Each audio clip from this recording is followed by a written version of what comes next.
How we doing, ladies and gentlemen? Now today I'm going to talk about fake fighters. And no, don't tune out. This is not another Jake Paul video. No, we're talking about the fake martial artists. Yes, the ones who claim that they were literal ninjas. They claim they could kill a man with chi or harness the power of the deadly dim-mok. Yes, that's right. We're talking about the kung fus and the bullshitter artists and the people that walk the streets in black pajamas claiming to be literal ninjas. Yes, they exist. Listen, it's hard for younger MMA fans to realise, but before the UFC was around, where martial arts style will get tested against martial arts style, it was almost impossible to tell what was a real claim and what was pure fantasy. And let me tell you, there were some people out there claiming some absolute nonsense. Now, the stuff that was to be believed was absolutely embarrassing. I remember this growing up in the 80s and 90s. Martial artists told people that they had to have their hands registered as lethal weapons. I mean, absolutely ridiculous. I mean, what government department was supposed to be handling the paperwork for this? The DMV? Now, being a great martial artist and being a great mixed martial artist, they're two very, very different things. You don't have to be a great fighter to be a great martial artist, and you can be a great martial artist without being a great fighter. The two aren't mutually exclusive, but still, there's a lot of people that claim to be great fighters. You know, look, for example, here's an example. Bruce Lee. He was a tremendous martial artist, but he wasn't a fighter. Jean-Claude Van Damme, he was an actor that actually had real-life kickboxing experience, but I'm glad that he stayed and dedicated his time to movies. I think he was better served there. So you see the point that I'm making, but still, there are martial art pretenders out there. And if you want to see some more of them, check out McDojo Life on Instagram or Napoleon Blown Apart. But still, right now, we're going to go through the worst bullshit or fake martial artists of all time. Strap yourself in. Number 5, Count Dante. This man has been dead for over 50 years, but we gotta start with the OG of Bullshido and the way of the wanker. Listen, this man's real name was John Keehan. Born in Chicago to a very wealthy family who then went on to start 2 successful dojos in the Chicago area in the 1960s. Keehan was a great self-promoter, charismatic, and he understood marketing. Keehan legally changed his name to Count Juan Rafael Dante. He said that his parents were Spanish nobility in hiding in the US since the Spanish Civil War, but there was 2 small problems with that. Dante is an Italian name, and Keehan's mum and dad, well, they were from Ireland. But that didn't stop this man from coming up with a perfect persona. He would drape himself in a black cloak. He dyed his hair black like Steven Seagal. He had the silk gi, which also got him attention. Now, this man earned millions selling Secret of Death Touch books, advertising comic books. He was regularly featured in the karate and black belt magazines and TV news. And the more famous he got, the more he would bullshit. Yes, he really did get out of control. He claimed that he won death matches in China, and he was taught by the shuriken throwing, ninja star hurling ninjas. You got a mind. Yes. Fueled by millions and a very, very aggressive cocaine addiction, Dante started believing his own lies. He would talk about bar fights, sucker punching guys in streets, not something to be proud of. What are you doing? You can't assault people. And dojo storming rival gyms. In April 1970, the hysteria got his top student stabbed to death. Nice work, Dante. Most infamous dojo storm perhaps that ever took place. The Count gathered his top students and telephoned the Green Dragons dojo that they were en route to storm that dojo. The Green Dragons, though, they locked the door, but Keehan's gang, they had brought weapons, so they chopped down the door. Now, the Green Dragons, of course, they had a medieval arsenal of weapons adorned on the wall like any good traditional martial arts dojo would do. So the gang fought with nunchucks, ninja swords, size, and fucking God knows what else they could get their hands on, and all-out mayhem erupted. There was blood everywhere. A dude lost an eye. Save your jokes. Then Keehan's top student, Jim Koncevic, yes, Jim Koncevic, conceive it, believe it, achieve it. Shut the fuck up. Had a fucking spear ran right through his throat. Certainly didn't conceive that one. And sadly, old Jim Koncevic died outside. Not funny. Somehow, the judge, though, let everyone go, saying, listen, you are all to blame. Well, how about you put some of them in prison? If they're all to blame, doesn't mean you're all innocent, but still, whatever, the judge let them all go. But for poor old Count Dante, his reputation was ruined, and even sadder for him, at age 36 in 1975, the man passed away due to a stomach ulcer because of his excessive alcohol and drug use. Number 4, Ashida Kim, and anyone claiming to be a ninja. Yes, ooh, the ninja. One of the favourites from the 80s. The ancient, mysterious assassins of feudal Japan. The shadow warriors. The secret society of assassins. But ninjas are not, and have never, ever been real. Listen, the ninja was invented in Japan 100 years ago in a series of children's novels. In 1967, the West caught ninja fever when James Bond learned ways of the ninja in You Only Lived Twice. Remember ninjas in James Bond? We're going to come back to that one later. Now, the ninja was supposed to practice the art of invincibility, but in the 1980s, you couldn't move for them. They were literally everywhere. Ninja swords in every toy store, new ninja movies every single weekend, and with so much interest and money at stake, it was not surprising that a whole lot of karate and judo instructors suddenly rebranded their classes as teaching ninjutsu. Yes, those weirdos, those freaks, those people that look like they could never win a fight, they all claim to be 50-degree black belts in ninjutsu. Yes, absolute liars, charlatans, fakes, geeks, nerds, many, many other words that fit. Now, some of these people, they took it a little further than the others, and one of the worst offenders is a guy who would like you to call him Ashida Kim. Because, well, listen, it just sounds way more ninja than his real name, Radford Davis. Yes, good old Radford. He was one of the first to cash in on the 80s ninja craze, and easily one of the most successful. Now, he had the usual bullshit claims. He was a 10th degree black belt in ninjutsu. He was the winner of multiple deadly, bloody, and legendary death fights. And of course, he had over 15 books. Titles like Ninja Mind Control, Ninja Invisible Fist. And of course, Ashida Kim had a mail order service. All you had to do if you wanted to be a black belt was tell him which martial art you want to be a black belt in, and he would send you a certificate. And legend has it that he was the guy that actually issued Vito Belfort his very first testosterone replacement therapy certificate. Like all bullshitter artist, this man goes mental when his fantasy world is invaded by facts, common sense, or even logic. He would often delete or change his own Wikipedia page, and he did it so often that he was actually banned from Wikipedia in 2005. Of course, you know, the man had a good challenge out there for $10,000 if anyone could beat him. But when people did accept it, they learned that they would have to pay him $10,000 plus a $35,000 appearance fee, and then give him 50% of all ticket sales. Quite the promoter. Still, there was several challenges that agreed, and each time Kim would throw a virtual smoke bomb and disappear.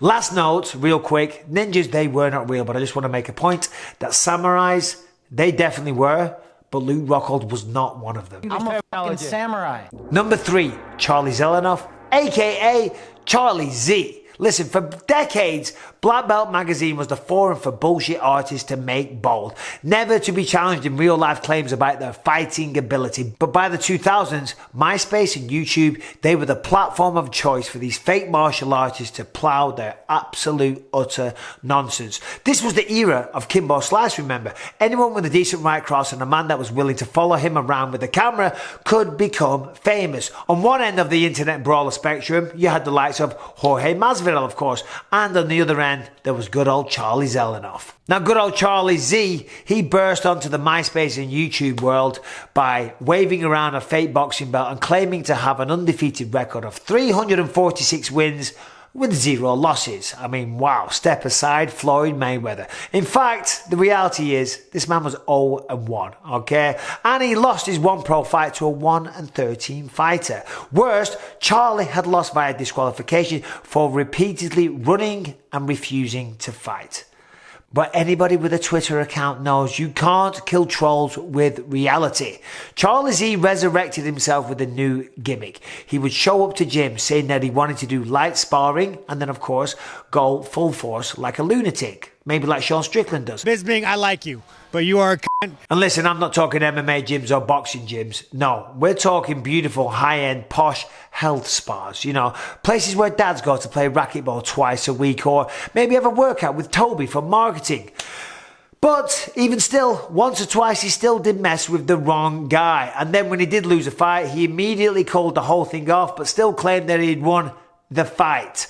All the while, he was making videos of himself calling out the world's best fighters, calling their gyms and talking shit. And of course, whenever you do this, it's all gonna catch up with you. And finally, old Charlie's luck ran out when he tried to shit talk on an up-and-coming fighter. Yes, he even talked shit about the boxer's family. Now, after harassing the fighter for weeks, Charlie showed up at the gym and demanded to spar. And that fighter in question was Deontay Wilder. And you can imagine how that went down. Number 2, George Dillman. Now, George Dillman started his martial arts career as a legit points karate fighter. He even got to meet guys like Bruce Lee and Muhammad Ali. But the fight that he claimed to have trained Ali was the first indication that George had his brown belt, and brown in this case stands for bullshitting. See, the thing is, as George found, teaching classes is kinda hard. You get out of breath. You have to be in shape. And luckily, in 1982, George attended a seminar on harnessing the power of the empty force. Yes. If you've seen Luke Skywalker grab his lightsaber with the power of his mind, then you kind of get the idea. And old Dillman, he was thrilled. No more of this bothersome exercise. No, no, no, no, no. And soon enough, old Georgia boy based all of his classes on chi energy and no punch knockouts. Yes, you guessed it. Old Georgia was more full of crap than a plastic shitter on day 3 of a music festival. Now, of course, George was getting a lot of attention, so National Geographic sent a camera crew down to his dojo to see what all the fuss was about. Now, of course, George, he talked a great game, and he showed off his no-touch knockout to a bunch of his brainwashed students. However, he refused to demonstrate it on the actual crew that came from National Geographic, and Dillman's top student still couldn't knock any of them out, despite trying very, very hard. But you got to hand it to him. George came up with some of the best excuses since Kung Lee tried to explain why he showed up to my fight looking more veiny than a porn star that had overdosed on Viagra. All you motherfuckers are on steroids. Now, old Dillman said that the presenter just simply wasn't a believer. Or perhaps he had his tongue on the wrong side of the mouth, because apparently that affects you being knocked out. And he also said that if you lift one toe and then force the other toe down, it is absolutely impossible to get knocked out. I just wish that he clued me in on this information before I took on Dan Henderson at UFC 100. That's a low blow. Number 1. Frank Dukes. And this is a good one because Frank Dukes has more bullshit in his life story than Vito Belfort has steroids in his left ass cheek. And if you're over the age of 35, then the name Frank Dukes probably rings a bell because he was the lead character in 1988's classic movie Bloodsport, starring Jean-Claude Van Damme. And yes, I'm paying homage because I have a picture of him on my t-shirt. He was supposedly based on the real-life experience of Frank Dukes. In 1980, self-proclaimed ninja Dukes convinced Black Belt magazine to run a story about him winning a super-secret Kumite event, which went on 5 years before. Now, at the time, Black Belt magazine sold over 140,000 copies a month, and the magazine was considered the authority in martial arts. Dukes claimed the Kumite was a 60-round single elimination no rules tournament held in secret every 5 years. Every style, including boxing and wrestling, would be represented. Now, Dukes claimed that he was given special permission to be able to talk about this, but the reality is that over 4 decades, Dukes hasn't stopped talking about it at all. And there's obvious other bits of bullshit to be extrapolated as well, because opinions split on what the truth was. Black Belt magazine said that they verified that it was all legit. Okay. Others thought it was pure bullshit. Okay. The writer of Bloodsport thought it was all bullshit, but a great basis for a screenplay nonetheless. This is #1 bullshit. But, old Dukes it. Those lies catch up with you. He was caught lying. First of all, Dukes was outed as having never worked for the CIA, and he was also never given the Medal of Honor by the Los Angeles Times. Also, he claimed to have a 75 miles an hour kick. 75 miles an hour. That is faster than a cheetah. Fastest animal on earth, It can move his legs pretty fast, but Frank Dukes can move his legs faster than a cheetah's legs. Okay, good one. Plus, what 1975 technology would exist to measure such a thing? Remember, speed traffic cameras were only invented in the 90s, so another clear bit of bullshit. Ninja, I hear you say, remember the character from the James Bond movie? Well, who do you think taught James Bond how to be a ninja? Well, that character's name was Senzo the Tiger Tanaki. And Frank Dukes gave the name of his ninja master as Tiger Tanaki. I mean, no points for originality on that one, let's be honest. And then early mixed martial arts fights started exposing his other lies because Duke said that submission holds would not work. He said they are not effective in real fights. Everything this man has ever said has been a bullshit sandwich. But the biggest lie of all usually goes unnoticed. Listen, Dukes claimed that the Kumite that he competed in was a 60-round single elimination tournament, right? Now this is hard. So, single elimination tournament, that would mean the final round, the final would have 2 people in. The semi-finals would have 4 people in. The quarterfinals would have 8 people. The round before that would have 16. The one before that 32. The one before that 64. 64 for a 6-round tournament, okay? If you complete doing that math, even with calculators, we wouldn't be able to work out how many fighters would be involved in a 60-round tournament. So, what did we do? We called in the stats genius from the UFC, Rami Garnier, head of UFC statistics. Rami said that the number of participants needed for a 60-round single elimination tournament was astronomical. No exaggeration. 2 to the power of 59, or 576 quadrillion, 460 trillion, 752 billion, 303,423,488 people. That's a lot of people. Listen, there's only 7.7 billion people on the planet, and Dukes is claiming that 82 million times more than that showed up to his secret tournament, okay? Saying Frank Dukes was a liar does not give this man credit. He could fill every black hole in the universe with his bullshit, and Dukes is still at it. In 2016, he said that he could beat every reigning UFC champion of the world. And I just want to say, in 2016, Frankie boy, I was the champion. Don't be scared, homie. So, give me a call. Anyway, there it is. Those top 5 of the biggest martial arts fakes, liars, imposters, bullshitters, whatever you want to call them on the planet that's ever existed. Hope you liked the video. Bit of fun, something different today. Anyway, subscribe, ring the bell. All the best.